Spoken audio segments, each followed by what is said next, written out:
Welcome to the Slop Farm. Enjoy the video. In this video, I will show how to make quick miso soup.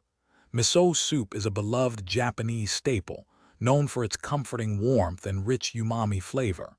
The secret to a delicious bowl starts with dashi, a simple yet profound broth. For a speedy preparation, we'll use instant dashi granules, which dissolve quickly. You'll need about 2 cups of water for a single serving, ensuring a perfect base for your soup in just moments. Next, let's talk about miso paste, the heart of our soup. This fermented soybean paste delivers incredible umami and depth. You can select white, red, or a blend, each offering a unique flavor profile. For a smooth consistency, always dissolve 1 to 2 tablespoons of miso paste in a small amount of warm dashi before adding it to the main pot. This simple step prevents any clumps and ensures your soup is perfectly balanced. Now for the delightful additions that elevate your miso soup.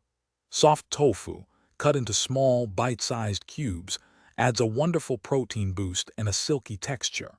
Rehydrated wakame seaweed brings a distinct oceanic flavor and a pleasant chewiness. Finally, thinly sliced green onions provide a fresh, aromatic garnish and a mild, crisp bite. Feel free to experiment with other favorites like mushrooms or daikon radish for variety. Assembling your quick miso soup is incredibly simple. First, bring your dashi to a gentle simmer.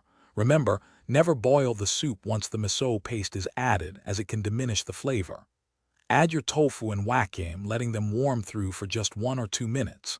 Finally, stir in your dissolved miso paste, garnish with fresh green onions, and serve immediately. Enjoy your comforting, homemade miso soup in under 10 minutes.